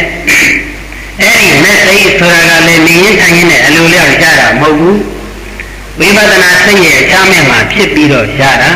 ဝိပဿနာစိတ်မရှိဘဲနဲ့မက်စိတ်ကဘယ်လိုနည်းနဲ့မှမဖြစ်နိုင်ဘူးမက်စိတ်ကိုရဖို့တဲ့တကယ်တမ်းအလုပ်လုပ်ရမှာကဝိပဿနာအလုပ်ကိုလုပ်ရမှာပဲဒါကြောင့်ဝိပဿနာတရားဒီလည်းပဲအချိန်မဆိုင်ကျိုးပဲတဲ့မက်စိတ်ကိုဖြစ်စေနိုင်တဲ့အတွက်ကြောင့်ဝိပဿနာတရားဒီလည်းအာကာလိကတရားပါပဲဝိပဿနာအလုပ်ကိုအားထုတ်နေတဲ့ပုဂ္ဂိုလ်များဟာအာကာလိကအလုပ်ကိုလုပ်နေကြတာအချိန်မဆိုင်အကျိုးရမယ်အလုပ်ချက်ချင်းလည်းငြင်းအကျိုးရမယ်အလုပ်ကိုလုပ်နေကြတာပါပဲဝိပဿနာစိတ်အားကောင်းနေတဲ့ပုဂ္ဂိုလ်ဟာတတိမေ့လျော့နေလို့အမှတ်တွေလွတ်ထားတယ်ပဲထားအောင်ဝိပဿနာချမ်းသာကိုခံစားခြင်းနဲ့ဆိုရင်မိမိရဲ့စိတ်ကလေးကိုခန္ဓာကိုပို့လိုက်တာနဲ့မိမိရဲ့တတိပညာလေးကိုခန္ဓာမှာပို့လိုက်တာနဲ့ချက်ချင်းပဲဝိပဿနာချမ်းသာဟာထင်ရှားလာတယ်ဝိပဿနာဆိုတာကလည်းချမ်းသာတစ်မျိုးပါပဲလောကီအယံကာမဂုဏ်တွေရာနဲ့ချမ်းသာလို့ထင်နေကြတယ်အာယုံကံမဂုဏ်တွေရာနဲ့ချမ်းသာမဟုတ်ပါဝိပဿနာတွေလည်းချမ်းသာပါပဲလောကကြီးမှာရှိရှိနဲ့ချမ်းသာတွေကိုတရားသိလိုက်ရင်တလောကလုံးမှာချမ်းသာလို့ခုနှစ်မျိုးပဲရှိတယ်လူကာမဂုဏ်ချမ်းသာနတ်ကာမဂုဏ်ချမ်းသာသံချမ်းသာဝိပဿနာချမ်းသာမဲ့ချမ်းသာဖူချမ်းသာနိဗ္ဗာန်ချမ်းသာလို့ချမ်းသာခုနှစ်မျိုးရှိတယ်အဲဒီချမ်းသာခုနှစ်မျိုးထဲမှာဝိပဿနာချမ်းသာဒီသံချမ်းသာထက်လည်းမြတ်တယ်နတ်ကာမဂုဏ်ချမ်းသာထက်လည်းမြတ်တယ်ဒီတော့ချမ်းသာခုနှစ်မျိုးမှာလူကာမဂုဏ်ချမ်းသာထက်နတ်ကာမဂုဏ်ချမ်းသာကပိုပြီးတော့ဆင်းရဲတယ်ပိုပြီးတော့ချမ်းသာတယ်နတ်ကာမဂုဏ်ချမ်းသာထက်သံချမ်းသာထက်ဝိပဿနာချမ်းသာဝိပဿနာချမ်းသာထက်မဲ့ချမ်းသာထက်ဖူချမ်းသာထက်နိဗ္ဗာန်ချမ်းသာနောက်ချမ်းသာပြီးရှိချမ်းသာထက်ပိုပြီးတော့ဆင်းရဲတယ်ပိုပြီးတော့ချမ်းသာတယ်ဒီတော့ဝိပဿနာချမ်းသာပြီးသံချမ်းသာနတ်ကာမဂုဏ်ချမ်းသာထက်တောင်မှအဆင့်မြင့်လေးတယ်တာလွန်လေးတယ်ဆိုရင်လူရဲ့ကာမဂုဏ်ထက်ဆိုရင်တော့အသာပေါင်းများစွာတာလွန်ပါတယ်ဝိပဿနာအလုပ်ကိုတကယ်တမ်းပေါ့ရောက်ရအားထုတ်မှုရဲ့ပုံကိုယ်တိုင်းဝိပဿနာစိတ်ကလေးဝိပဿနာဉာဏ်ကလေးမိမိရဲ့တဏ္ဍာမှာဖြစ်နေရတာဘလောက်ချမ်းသာတယ်ဘလောက်အရသာရှိတယ်ဆိုတာကိုကိုယ်တိုင်သိကြပါတယ်ဒီတော့ဝိပဿနာချမ်းသာကိုရယူခွင့်ရနေတဲ့ဗုဒ္ဓသာသနာတော်ကြီးနဲ့တွေ့ကြုံနေပါနဲ့ခင်နဲ့နာဂမဂုံချမ်းသာနဲ့လည်းပဲနိုင်ရှင်သံချမ်းသာနဲ့ပဲနိုင်ရှင်ဘယ်ချမ်းသာနဲ့ပဲနိုင်ရှင်အောက်ဆုံးချမ်းသာအញ្ញံဆုံးချမ်းသာဖြစ်နေတဲ့ဗမဟုတ်တဲ့ဒီလောကီလူကာမဂုံချမ်းသာလေးကိုပဲအထင်ကြီးပြီးတော့အာသာနန္ဒဆွေးနွေးနေမယ်မဆုံးနိုင်မလွတ်နိုင်နဲ့ဆောက်ကိုင်းထားကြမယ်ဆိုရင်တော့အသိဉာဏ်နဲ့ရလျှောက်သွားလိမ့်မယ်ဒါကြောင့်ဝိပဿနာချမ်းသာဆိုတာအခုခံစားခြင်းအခုချက်ချင်းခံစားလို့ရတဲ့ချမ်းသာအာကာလိကချမ်းသာလောကီအယံကာမဂုဏ်ချမ်းသာပြီဆိုတာကတော့ကာလိကချမ်းသာအာကာလိကကအချိန်မဆိုင်တဲ့အကျိုးရတယ်ဆိုတော့ကာလိကကျတော့အချိန်ဆိုင်မှအကျိုးရအချိန်စောင့်မှအကျိုးရတယ်ဟုတ်တော့လောကီအယံကာမဂုဏ်ချမ်းသာပြီအခုခံစားခြင်းအခုချက်ချင်းပဲခံစားလို့ရတယ်မှမရှိပဲခံစားခြင်းနဲ့စိတ်ဖြစ်လိုက်တဲ့တိုင်းနဲ့အလိုလျောက်ခံစားရတယ်ဆိုတာမရှိဘူးဆိုတော့အခုထိုင်နေမှတည်းနဲ့တချင်းလေးတစ်ခုနားထောင်ခြင်းနဲ့ဆိုတော့ကိုယ်ကတချင်းနားထောင်ခြင်းနဲ့တချင်းနားထောင်ခြင်းလိုက်တာလို့တချင်းနားထောင်ခြင်းနဲ့စိတ်ကလေးဖြစ်တာနဲ့တချင်းကနားထဲမှာအလိုလျောက်ကြားမလာပါဘူးကဲဆက်ရှိရအောင်တွားရအောင်မယ်ကဲဆက်ကိုဒီမိကျိုးကိုတက်ရအောင်မယ်ကဲဆက်ကိုထည့်ပြီးတော့ဖွင့်ရအောင်မယ်အဲ့ဒီ ဒီခုနကကိုနားနေခွေကလည်းအစင်းမရှိအောင်မှအစင်းမရှိအဲ့ဒီခွေပေါ်ပြီးတော့ဝယ်ရအောင်မယ်ဝယ်ဖို့တက်ကလည်းပတ်စံရှိရအောင်မယ်ပတ်စံရှိဖို့ရှားရအောင်မယ်စသည်အချင်းလောကီအာရုံကာမဂုဏ်ချမ်းသာဆိုတာခံစားခြင်းနဲ့စိတ်ဖြစ်တဲ့တိုင်းနဲ့ချက်ချင်းခံရတဲ့ချမ်းသာမဟုတ်ပါဘူးအချိန်ရှိရတဲ့ချမ်းသာအချိန်ဆိုင်ရတဲ့ချမ်းသာပါဆိုတော့ခရီးရင်လေးဥပမာပေးရရင်ကလေးငယ်တယောက်ကအိမ်အောင်ပြုပြီးတော့အိမ်အောင်ချမ်းသာခံစားခြင်းနဲ့ဆိုလို့အဲ့ဒီစိတ်ကလေးဖြစ်တဲ့ချက်ချင်းခံစားလို့မှမရပဲအသက်အရွယ်အချင်းနဲ့ပြည့်စုံအောင်ဝိသေဥစ္စာအလောအကိုင်ဆောက်ရခြင်းပြည့်စုံတဲ့အချိန်ကြီးရောက်အောင်အချိန်ကြီးစောင့်ရတယ်ကလေးဆိုတာအသာထားလိုက်ပါဦးအရွယ်ရောက်နေတဲ့ပုဂ္ဂိုလ်ကြီးဖြစ်စေကမူအချိန်စောင့်ရပါတယ်အိမ်အောင်ကလည်းပြုခြင်းနဲ့ပြုရမယ့်အရွယ်ကလည်းကြောက်နေပြီရောက်လို့မကဘူးလွန်နေပြီဒီနေ့အိမ်အောင်ပြုမဲ့ပုဂ္ဂိုလ်ကလည်းရှိနေတယ်မြတ်မိဘကလည်းသဘောတူပြီးသားဒါပေမဲ့လို့အိမ်အောင်ပြုလို့မဖြစ်သေးဘူးအချိန်ကြီးစောင့်နေလိုက်ရတာအိမ်အောင်လည်းထူထောင်နိုင်တဲ့လူကြီးပမာဏအလောကံစားတဲ့အနေထားနဲ့ပြည့်စုံအောင်အချိန်ကြီးစောင့်လိုက်ရတာတချို့ဆိုရင်ဒီထဲမှာအလုံးလုံးနဲ့တယ်မပြီးပဲနဲ့ဒီဘက်မှာသွားပြီးတော့ပင်ပင်ပန်းပန်းအလုံးလုံးရင်းနဲ့မိမိခံစားခြင်းနဲ့ချမ်းသာအတွက်အချိန်စောင့်ရပါတယ်ပြီးတော့ကာမဂုဏ်ချမ်းသာဆိုတာကအချိန်ကြီးနဲ့အများကြီးရင်းနှီးပြီးတော့မှအချိန်ဆိုင်မှရတဲ့ချမ်းသာမှုတို့ဘာမှမမောလောက်စရာမရှိပါဘူးအခုသမင်းစားခြင်းနဲ့ဆိုလို့ဗဒတဲ့သမင်းကအလိုလောက်ကြောက်မလာဘူးသမင်းစားခြင်းနဲ့စိတ်ဖြစ်ဖြစ်ချင်းသမင်းကကြောက်မလာဘူးခက်ပြီးကြောက်ပြီးတော့ဖြစ်စေကမူခူးရခက်ရအောင်မယ်ခူးပြီးခက်ပြီးတော့လည်းလက်စီရအောင်မယ်သံဃာနေစီတော့ရအောင်မယ်ပြီးတော့ဆန်းလုပ်ပြီးပြင်ရအောင်မယ်ယူရအောင်မယ်ခွန်ရအောင်မယ်စောက်ရခြင်းအချိန်ကြီးအများကြီးစောင့်ရတယ်ခူးပြီးခက်ပြီးတော့မှအချိန်စောင့်ရတယ်ခူးပြီးခက်ပြီးအစ်ခက်ပြီးကြောက်ပြီးအစ်ကိုရောက်ဖို့ဆိုတာကလည်းဆန်းလို့ရှင်းချက်ပြလို့ဝယ်ရအောင်မယ်အဲ့ဒီလိုဝယ်နိုင်ဖို့တက်ကလည်းပတ်စံရှိရမယ်ပတ်စံရှိဖို့ပတ်စံရှာရအောင်မယ်ထမင်းလိုက်တဲ့လို့စားဖို့အတွက်ဒီထမင်းစားရဲဆိုတာလည်းဒါပါရတဲ့စိတ်နဲ့စားရင်ဒါလည်းကာမဂုဏ်ချမ်းသာခံစားတာပါပဲကာမဂုဏ်ဆိုတာကအသင်အတန်အနတ်အရသာအထီးတွေးလို့၅မျိုးရှိပါတယ်အများစုကတော့ကာမဂုဏ်လို့ဆိုလိုက်ရင်တစ်ခုခုပဲတော့ပြီးတော့မြင်တတ်ကြပြီးတော့သမဏတိရောကာမဂုဏ်ကြီးခံစားဖို့အတွက်ကိုအချိန်ကြီးအများကြီးယူရတယ်အချိန်ကြီးအများကြီးစောင့်ရတခြားတော့ခံစားကြအာယုံကာမဂုဏ်နဲ့ချက်ချင်းပြီးတော့သိကြတော့ဒီတော့လောကီအာယုံကာမဂုဏ်ချမ်းသာတယ်ဆိုတာအချိန်စောင့်မှတွေ့ရတဲ့အတွက်ကြောင့်ကာလိကတရားတွေဘာမှအနှစ်သာရမရှိပါဘူးတနည်းအားဖြင့်ကာလိကအကာလိကအခွဲကတော့သိခြင်းတရားကိုလွန်မြောက်နိုင်တဲ့ချမ်းသာကိုအကာလိကချမ်းသာသိခြင်းတရားကိုမလွန်မြောက်နိုင်တဲ့ချမ်းသာကိုကာလိကချမ်းသာလို့ခေါ်ပါတယ်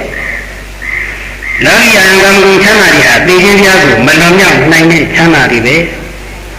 ဒါနသီလသမထဝိပဿနာမပါဘဲနဲ့ကာမဂုဏ်အာယုံခံစားမှုတတ်တဲ့နဲ့သိခြင်းတရားကလွန်မြောက်သွားတယ်ဆိုတာမရှိပါဘူးသိခြင်းတရားကလွန်မြောက်တယ်ဆိုတာကတော့နိဗ္ဗာန်ကိုမျက်မှောက်ပြုတာကိုပြောတာပါဒီတော့အာယုံကာမဂုဏ်ခံစားမှုနဲ့သိခြင်းတရားကိုမလွန်မြောက်နိုင်တဲ့အပြင်အာယုံကာမဂုဏ်ဒီပေါ်မှာဆွေးနွေးတဲ့စိတ်နဲ့ပြီးတော့မယ်ဆိုရင်အပယ်လေးပါးကိုတောင်မှကြောက်ရောက်နိုင်ပါသေးတယ်အာယုံကာမဂုဏ်တွေကိုရှာဖွေတဲ့နေရာမှာမကောင်းမှုဒုစရိုက်တွေပြုလုပ်ခဲ့မယ်မတရားတဲ့သမဝါညမှုတွေပြုလုပ်ခဲ့မယ်ဆိုရင်တော့အဲ့ဒီအမှုတွေအတွက်အပယ်လေးပါးမှာဒုက္ခအကျိုးတွေဆက်ကြရမှာပါပဲဒီတော့အာယုံကာမဂုဏ်ခံစားမှုမှာသိခြင်းတရားကိုမလွန်မြောက်နိုင်တဲ့ချမ်းသာပဲဝိပဿနာချမ်းသာမဲ့ဖို့ချမ်းသာဆိုတာကတော့သိခြင်းတရားကိုလွန်မြောက်နိုင်တဲ့ချမ်းသာအရဟတနဲ့အရဟတကိုရပြီးတော့ယန္တာဖြစ်တော်ပြီဆိုရင်တော့ဒီတဘောကပဲသိရတော့မယ်နောက်ဘဝအဖြစ်ထပ်ပြီးတော့မဖြစ်တော့တဲ့အတွက်ကြောင့်သိခြင်းတရားကနေအပြီးတိုင်လွန်မြောက်သွားပြီဘယ်တော့မှမသိရတော့သောတာပန်ပုဂ္ဂိုလ်တို့စရှိတဲ့အောက်အရိယာပုဂ္ဂိုလ်ဆိုရင်တော့အရိယာပုဂ္ဂိုလ်ပင်ဖြစ်စေကဘဝအဖြစ်ထပ်ဖြစ်အောင်မှမို့လို့သူတို့လည်းပဲသိခြင်းတရားကိုမလွန်မြောက်ကြသေးဘူးတို့တော့လည်းပဲအရိယာပုဂ္ဂိုလ်များတဲ့တော့တရားမဲ့ဘဝအပိုင်းခြားအကန့်အသတ်ရှိသွားပြီဖြစ်တဲ့အတွက်ကြောင့်သူတို့ကိုမသိတော့မဲ့ပုဂ္ဂိုလ်လို့ပဲဆိုနိုင်ပါတယ်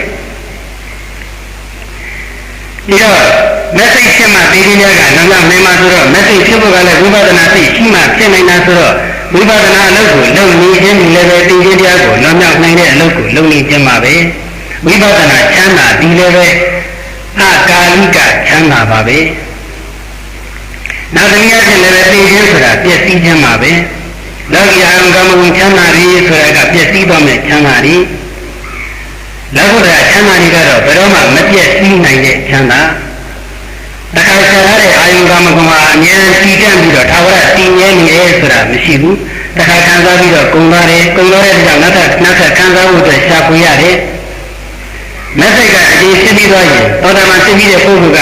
သောတာပန်ဖြစ်ကနေကြောကြသွားလို့သောတာပတိမက်ကိုဖြစ်အောင်ထပ်ကျင့်ရတယ်ဆိုတာမရှိဘူးဒါတော့မတရားဖို့ရနိဗ္ဗာန်တရားနာပြီးဘယ်တော့မှမကုန်ပြတ်နိုင်တဲ့ချမ်းသာပဲဒီတော့ကုန်ပြတ်သောမဲ့ချမ်းသာတွေအတွက်အလုံးလုံးနေရတာဟာ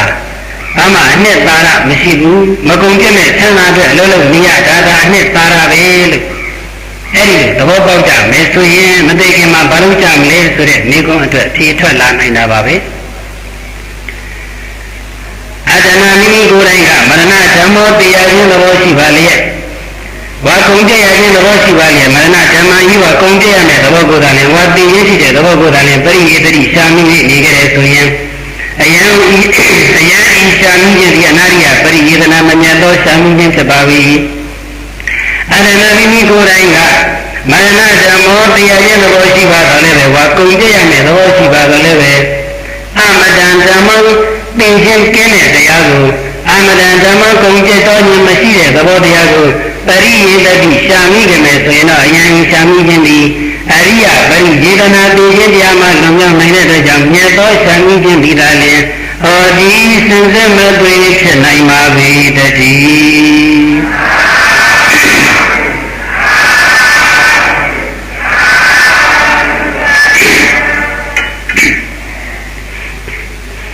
အပ္ပမယုမနုဿာနံဟိနယနံသူဘောရိသောစရိယစိတ်တပိသောဝနတ္တိမစ္ဆုဒနာဂမောမေဃဝေပိဋ္ဌလေးပါးချက်သားချက်သမီးတို့မနုဿာနံလူတို့ဤအာယုအသက်ဒီအပံတူတောင်းနာပါပေ၏လူသားရဲ့အသက်ဟာအင်မတန်တူတောင်းနေလူသားရဲ့အသက်တူတောင်းတဲ့အကြောင်းကိုပို့ပြီးတော့ဒိဋ္ဌိလေးနဲ့အောင်ဆိုပြီးတော့မြတ်စွာဘုရားကအရဟတဆရာကြီးရဲ့သုံးမကိုနမူနာပြပြီးတော့သုံးမတည်တယ်။တခါတော့ကအရဟတလို့ခေါ်တဲ့ဆရာကြီးတယောက်ရှိသူကမိမိရဲ့တပည့်ရာပေါင်းများစွာကိုမကြာခဏသုံးမလေးရှိတယ်။ဒါပဲလို့လူတွေရဲ့အသက်ဟာအမတန်တူတောင်းနေအသက်ရှင်သန်နေရပြန်တော့လည်းအမတန်ပင်ပန်းစေရတယ်။ဒါကိုညာနဲ့သင်မြင်ပြီးတော့မသေးခင်ချိန်ကာလလေးအတွင်းမှာကုသိုလ်ကောင်းမှုကိုပြုပါမြတ်သောအကျင့်ကိုကျင့်ပါအဲ့ဒီလိုမကြာခဏသုံးမလေးရှိလူတန်တူတဲ့အကြောင်းလည်းပဲဥပမာ9မျိုးနဲ့သုံးမလေးရှိတယ်အနုဒနံဇီဝိတံဥဒ္ဒါဝဗိန္ဒုပမံလူသားရဲ့အသက်ဟာစီးနှင်းမောက်နဲ့တူတယ်မြတ်ချောင်းမှာတင်းနေတဲ့စီးနှင်းမောက်ဟာကြာရှိစွာတည်တံ့ခြင်းမရှိဘူးနေအောင်ကြီးထွက်လာတဲ့တပိုင်းနဲ့ဆက်ပဲစီးနှင်းဟာကွယ်ပြောက်သွားရအဲ့ဒီလိုပဲလူသားရဲ့အသက်ဟာအမတန်တူတောင်းတယ်အနုဒနံဇီဝိတံဥဒကပုဂ္ဂုလူပမံလူသားရဲ့အသက်ဟာရေဖွက်ကလေးနဲ့လည်းတူတယ်ရေမမမိုးရွာချလိုက်တဲ့အခါမိုးရေရှိမှတဲ့နေရာမှာရေဖွက်ကလေးတွေထလာတယ်အဲ့ဒီရေဖွက်ကလေးဟာထတာချင်းချက်ချင်းပဲကွယ်ပြောက်သွားရတယ်ကြာမြင့်စွာမတည်ဘူးအဲ့ဒီလိုလူသားရဲ့အသက်အားလည်းအမတန်တူတောင်းလာပါတယ်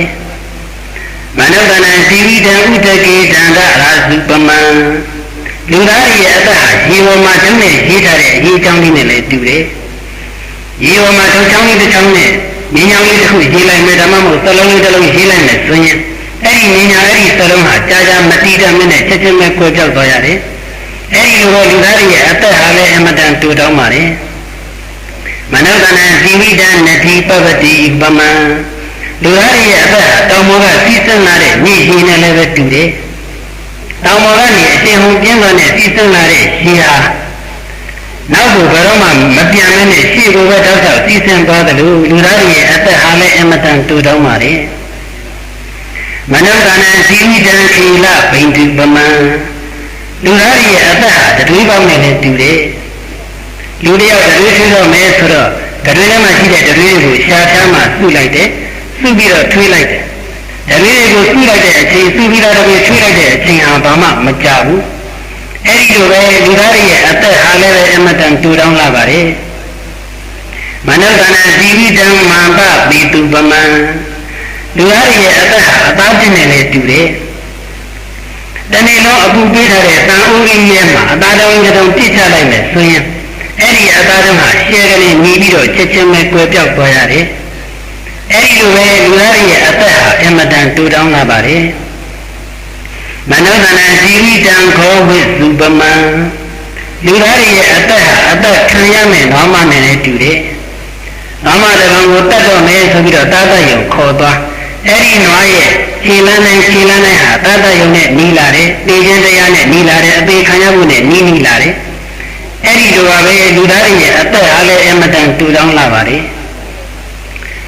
အဲ့ဒီဥပမာခုနမနဲ့လူတတန်တူတောင်းတဲ့အကြောင်းပြောပြီးတော့အဲ့ဒီလိုလူတတန်တူတဲ့အကြောင်းကိုအများကြီးသင်ကျင်ပြီးတော့တပည့်တို့ကိုယ်တော်ကောင်းမှုကိုပြုကြပါမြတ်သောအကျင့်ကိုကျင့်ကြပါလို့အရကဆရာကြီးကသုံးမအမှန်ကတော့အဲ့ဒီအသုံးမကိုမြတ်စွာဘုရားရှင်ကသုံးမကျင်တာပါပဲတော်တော်လေးတိုင်းမသုံးမပဲနဲ့အရကဆရာကြီးသုံးမရတာကိုနမူနာပေးပြီးသုံးမတာဘာရွယ်ကြလဲဆိုရင်မိမိရဲ့အသုံးမပူပြီးတော့လင်းနဲ့သိကြလို့ပါဘယ်လိုလင်းနဲ့တော်တယ်လဲဆိုတော့လူတတန်တူလာပါတယ်လို့သုံးမခဲ့တဲ့အရကဆရာကြီးတို့ခေတ္တကလူတတန်ဟာဘယ်လောက်ရှိတယ်လဲဆိုရင်အနှစ်6000ရှိတယ်ဒီကနေ့ဒီတတန်နဲ့ကြည့်လိုက်ရင်တော့အနှစ်6000ဆိုတာအတတန်ရှိလိုက်တာကုန်ခဲလိုက်တာလို့ထင်စရာကြီးပါပဲအဲ့ဒီလိုအသက်ရှင်တဲ့ခေတ်မှာတောင်မှလူတတန်ဟာတူလိုက်တာလို့ပညာရှိသူတော်ကောင်းများသင်ချင်းနှလုံးသွင်းပြီးတော့ကုသိုလ်ကောင်းမှုပြုခဲ့ကြသေးတယ်ဆိုရင်ချက်သားတို့ချက်သမီးတို့ဒီကနေ့လူတတန်မှာလူတတန်တူလိုက်တာလို့ပို့ပြီးတော့သင်ချင်းသတ်နာပေါ့အသက်ရှင်နေရကြတော့လဲချမ်းချမ်းသာသာတတ်တဲ့သာသာနဲ့ရှင်ရသလားဆိုတော့ဘဟုဒုက္ခဘဟုပါယတံဆင်းရဲခြင်းတမန်ခြင်းကသာများတယ်အသက်ရှင်ရတာပြန်မဆင်းရဲလိုက်တာလို့ပြောခဲ့တဲ့အရကဆရာကြီးတို့ခေတ္တကအနာရောဂါဆိုလို့ဘာပဲရှိတယ်လဲဆိုရင်64ဝအာဘာဒအေတုံယောဂ6မျိုးပဲရှိဗိဒံဩနံသိကိစ္စပိပဒဥစ္စာရောပတ္တဝောဗိဒံအေးရာယောဂဩနံပူရာယောဂသိကိစ္စသမင်းခါရာယောဂပိပဒရှင်ငတ်တာယောဂဥစ္စာရောကျင်ကြီးစွန့်ကျင်တာယောဂပတ္တဝောကျင်ရင်စွန့်ကျင်တာယောဂဒီကနေ့ခေတ်နဲ့ကြည့်လိုက်တာအဲ့ဒီ6မျိုးဟာယောဂလို့တောင်သတ်မှတ်เสียမဟုတ်ပါဘူးဘာမှမပြောတော့လို့တဲ့6မျိုးကိုတော့မှနာယောဂလို့သတ်မှတ်ပြီးတော့အသက်ရှင်ရတာပြန်မဆင်းရလိုက်တာလို့သင်ရင်နှလုံးသွင်းခဲ့ပြီးတဲ့ဆိုရင်ဒီကနေ့ခေတ်အနာယောဂတွေထူပြောလာတဲ့ခေတ်သာဝတိကျမ်းမာရဲ့တဲ့ပင်မမရုံးကလှုပ်ရှားရတဲ့ခေတ်မှာအသက်ရှင်တန်ရတာပြန်မဆင်းရလိုက်တာလို့ပို့ပြီးတော့နှလုံးသွင်းကြတာပေါ့ချက်သားချက်သမီးတို့ဒါကြောင့်မနုဿာနံလူတို့ဤအာယုအတ္တိအပကံနေပါလာပါပြီပရိဒံတူတောင်းလာပါပြီလဟုကံနှင်းဉဏ်လုံးလာပါပြီသူဘောရီတော်အတိလိမ္မာဉာဏ်ပညာရှိတဲ့သူတော်ကောင်းပုဂ္ဂိုလ်သည်နံသူအသက်ကိုဟိလိယကဲ့ရဲ့ရှုံချရ၏အသက်ကိုကဲ့ရဲ့ရှုံချရမယ်ဆိုတာ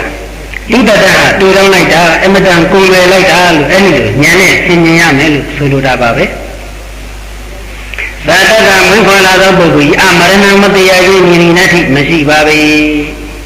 မွေးဖွားလာတဲ့ပုဂ္ဂိုလ်မှန်ရင်တော့သိရမှာပဲမသိဘူးဆိုတာမရှိဘူး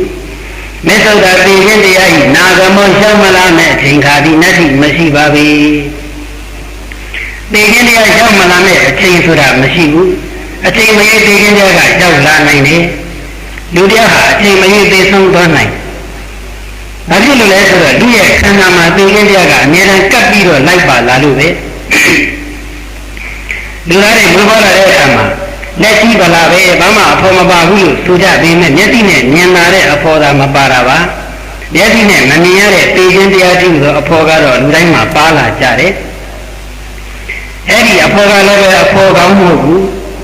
ကိုယ့်ကိုပဲအချိန်တတ်ရမလဲလို့အမြဲတမ်းအကွက်ချောင်းနေတဲ့အဖော်သူပဲလက်ထက်မှာတန်တဲ့ကင်ထားတဲ့လူတသမဟာမိမိတိုက်ရမယ့်လူရဲ့လက်ထဲမှာတန်နေကြီးဝဲပြီးတော့အမြဲတမ်းနောက်ကနေထက်ထက်မကွာလိုက်ပါလာတယ်လို့လူသားရဲ့ခန္ဓာမှာလည်းပဲသိခြင်းတရားဟာထက်ထက်မကွာကပ်ပြီးတော့လိုက်ပါလာတယ်။ဉာဏ်ဝိဒနာမူရင်းကာလမှုတွေထွက်လာတာကြည့်လိုက်ကြပေါ့။မြေကြီးတွေကနေမှုတွေထွက်လာတာထွက်လာတဲ့ညတော့မှုတွေရဲ့ဥထိတ်မှာမြေမုံလေးတွေတဲမုံလေးတွေကပ်ပြီးတော့ပါလာတယ်။မြေမုံကပ်ပေါင်းလာတဲ့မှုဆိုတာမရှိဘူး။မြေကြီးတွေကထွက်လာတဲ့မှုမာနရဲ့ထိတ်မှာမြေမုံလေးတွေကပ်ပါလာတယ်။ အဲ့ဒီလိုပဲအမိဝမ်းကောင်းပြီးဟိုမြေကြီးတွေကနေထွက်လာတဲ့လူသားကြီးဟူသောမှုဝဲလေးတွေရဲ့ပုံမှန်လည်းပဲပေခြင်းတရားကြီးဟူသောမြေမုံလေးတွေဟာကပ်ပြီးတော့ပါလာတယ်။ပုံမှန်ကပ်နေတဲ့မြေမုံလေးတွေတဲမုံလေးတွေကကျင်းနဲ့ထက်ကအထက်ကသေချာတောက်တင်လိုက်မယ်ဆိုရင်ကြောင်ဆင်သွားနိုင်သေးတယ်။လူသားရဲ့ခန္ဓာမှာကပ်ပါလာတဲ့ပေခြင်းတရားဆိုတာလေပေခြင်းတရားဆိုတဲ့မြေမုံကတော့မြေမုံတဲမုံလေးတွေကတော့ဘယ်လိုနည်းနဲ့မှသေချာတောက်တင်ဖယ်ရှားပြလို့မရဘူး။ခန္ဓာရလို့ရှိရင်ပေခြင်းတရားဆိုတာရှိနေတော့မှာပဲ။ဒါကြောင့်မြတ်စွာဘုရားသေခြင်းတရားကြီးနာဂမောကြောက်မလာနိုင်တဲ့ဇိမီနတိမရှိပါဘူး။နေလုံးကြီးထွက်လာတာကြည့်လိုက်ထွက်လာတဲ့နေလုံးကြီးတရွေ့ရွေ့နဲ့သွားနေတာဘယ်ဘက်ကိုသွားနေတယ်လဲဆိုရင်ချုပ်ပြောက်ဖို့ကွယ်ဝင်မှုအတွက်ကိုပဲသွားနေတာထွက်လာတဲ့နေလုံးကြီးရေရှားသွားနေတာဟာကွယ်ပြောက်မှုကဘက်ကိုပဲရေရှားပြီးတော့သွားနေတယ်လို့မွေးဖွားလာတဲ့တ attva တိုင်းဟာလည်းသေခြင်းတရားစီကိုပဲဥတည်ပြီးတော့သွားနေကြရတာပဲလူသားတိုင်းဟာသိမဲ့အချိန်ကိုစောင့်ပြီးတော့နေကြရတာပဲသိမဲ့အချိန်ကိုစောင့်ရင်းနဲ့ရုန်းကန်လှုပ်ရှားနေကြရတာပဲဒါကြောင့်အိဋ္ဌံတရိမသိခင်ချိန်ကာလလေးအတွင်း၌ကုသလံဒါနသီလသမထဥသောသောကုသိုလ်ကောင်းမှုကိုကတ္တဗံပြုတဲ့မှာပြီဓမ္မစရိယံဝိပဿနာဥသောသောမြတ်သောအကျင့်ကိုလည်းပဲစရိတဗံရှင်းသုံးရပါပြီအာသိတတိသောဥထိန်မှမိလောင်နေသောပုဂ္ဂိုလ်သည်မိမိရဲ့ကောင်းမှလောင်နေတဲ့မိကိုလင်ငံကငြိမ့်တရားတဲ့ကဲ့သို့ကောင်းမှမိလောင်နေတဲ့ပုဂ္ဂိုလ်တဏှာကနေပြီးတော့မိသားလေးတစ်ခုနဲ့ပြည့်လိုက်လို့ကောင်းမှမိလောင်နေတဲ့ပုဂ္ဂိုလ်ဟာဒီမိဘသူပြစ်လိုက်တာလဲဘယ်ကျမျက်နှာကလာတာလဲမိလေးရလဲဘာလဲရှာမီနေလားဖျောင်းနိုင်မိလေးလားရင်းစီမိလေးလားတောက်ရဆင့်မိလာတဲ့အရက်ကိုလည်းသိနေကြရှားနေကြမလို့ဘူး။ဗာမိလဲဆိုတော့လဲစူးစမ်းနေကြမလို့ဘူး။လောင်နေတဲ့မိကိုငြိမ်းအောင်နှီးမှုဒီတို့အတွက်အရေးကြီးဆုံးအလုပ်ပဲ။အဲ့ဒီလောင်နေတဲ့မိငြိမ်းအောင်နှီးတဲ့နေရာမှာလဲအေးအေးဆေးဆေးလေးငြိမ်းနေလို့မဖြစ်ဘူး။နင်းနေမြန်တော့လုံးလက်ခတ်တုတ်တုတ်ကလေးငြိမ်းနိုင်မှဆင်းရဲဒုက္ခကလွတ်မြောက်နိုင်တယ်။အဲ့ဒီလိုပဲဒါနသီလသမထနဲ့တော့ဝိပဿနာလို့ကိုအားထုတ်တဲ့နေရာမှာလည်းအေးအေးဆေးဆေးအားထုတ်နေရမှာမဟုတ်ဘူး။အာရိဒံဒီသောဥဒိဋ္ဌိမိလောင်နေသောပုဂ္ဂိုလ်သည်လောင်နေတဲ့မိကိုလင်ညာသောငြိမ်းသာရတဲ့ကဲ့သို့ဓမ္မစရိယံမြတ်သောအကျင့်ဝိပဿနာလို့ဆိုတဲ့မြတ်သောအကျင့်ကိုလည်းပဲစရိယတိဉာဏ်သောစွာကျင့်သုံးသင်္လာပါဝေတတိ